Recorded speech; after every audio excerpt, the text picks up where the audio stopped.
at this time of your timing, this time of your history and your evolution, it is appropriate, let us say it that way, it is appropriate for all of you to stop working so hard. All of you need a break. Now, not everybody, of course, is doing physical kinds of things that wear you out, but it is the mental, emotional striving that is causing difficulty in a lot of your beingness. It is causing a bit of anguish in a lot of you over some undefinable element of your life that you're not even in a great frame of mind to think about. So if you are meditators, we just want to recommend that in your meditation, you do your initial program, however you do it, and then you ask the question, what is my best course of action in this instance? Whatever the instance is, whatever the issue is, whatever the dynamic going on with you is, what is my best course of action for this right now? And then you sit and you breathe, and you know how to breathe, all of you. And you take a slow, very deep breath in and out, and you think the question, and you allow wisdom to arise into conscious awareness. Now, this is not new information to any of you. However, it is a reminder that everybody really needs at this time right now, is to just stop working so hard to achieve. Even so many have nebulous goals. You're not quite sure even what your goals are.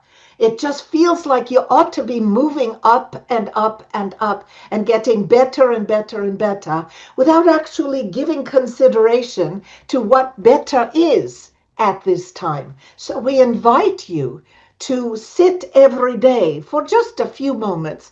If you're meditating, within your meditation. If you're not meditating, take a moment to take 3 to 5 minutes. It's all it takes once a day. If you do it every day, to ask yourself to take a breath and to slow everything down and to think of whatever it is that issue for that moment, for that day, and ask the question, what is my best course of action for this moment, for this instance, for this occurrence?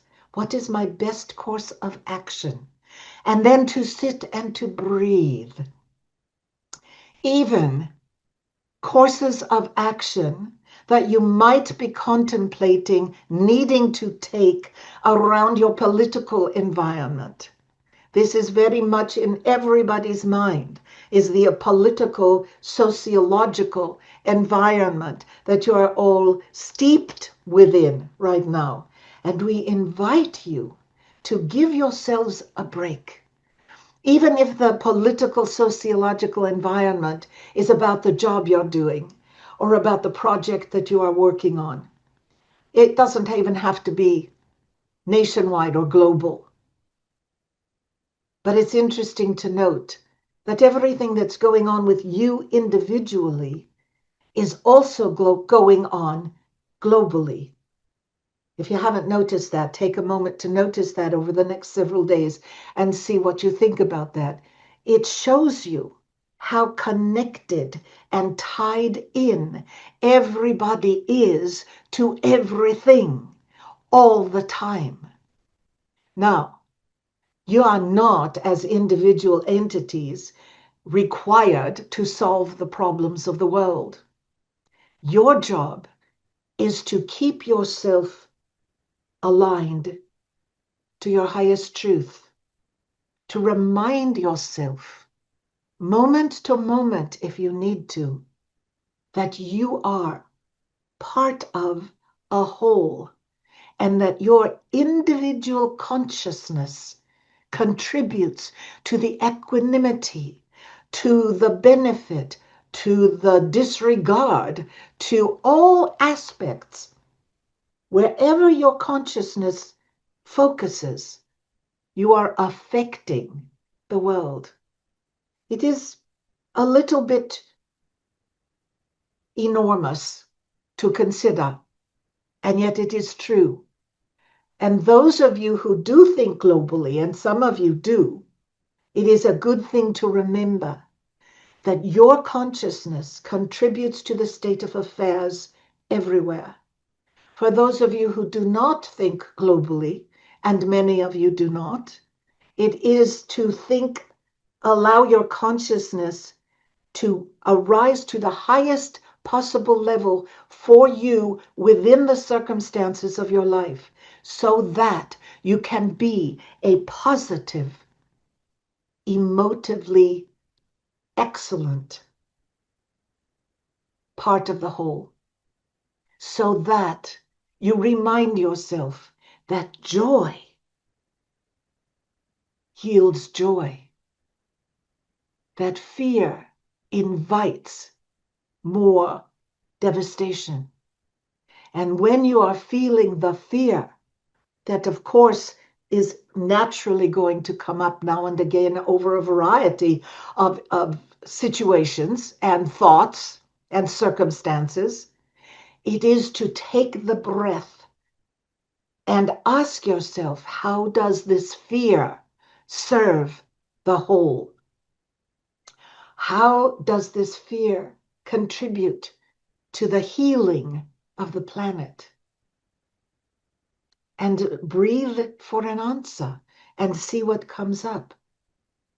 And then there is also a good tool that we have given before called the oak door exercise, where you stand before a very big, heavy, solid oak door that is just slightly ajar. And you take a breath and you push the oak door open and you step in. And what do you see and what do you feel? It is a great, quick way to get a message for yourself for that moment. There are many, many, many tools available to you. You all have them, and you can all share them with each other because you all have some similar, some different. All the tools are useful in allowing yourself to keep yourself at an arisen vibratory frequency in order to be sending out the vibration of hope, the vibration of healing, the vibration of joy, and where possible, the vibration of love for all that you encounter, for all the correctness and appropriateness of it being in your environment in that moment. That is the greatest healing tool that you all possess, is the ability to feel love, to feel joy. It is possible and advisable to generate that feeling within you so that you can breathe it out into the world. It is always possible to go within and find the joy and find the love and take a breath and give it to the world. What greater service can you provide your environment than bring it love and joy to enhance everything and everyone in your circle, in order to create a new environment of hope for the future. And so it is advised, therefore, that you find a means of reminding yourselves periodically, every day, of these things. Because it is so easy, you go about your day, you have myriad things that grab your attention, lots of things and people that you are responsive to, and projects that you are involved in to varying degrees. And so it is that one needs a reminder periodically, oh yes, let me be the focus of the joy. Let me feel that love that exists within me to share with everyone around me. Let me breathe out and touch all around me to remind yourself. Find a touchstone. You know what is a touchstone? It is actually used to be a stone that a person would carry in their pocket that would remind them to think about something. and it became then a string around one's finger at one time to remind you of something. Create for yourself some sort of touchstone to remember to breathe and feel the joy and feel the love, because that, more than any other single action, is going to have a positive impact and a positive effect on the world around you, which will then in turn, of course, affect the world around them.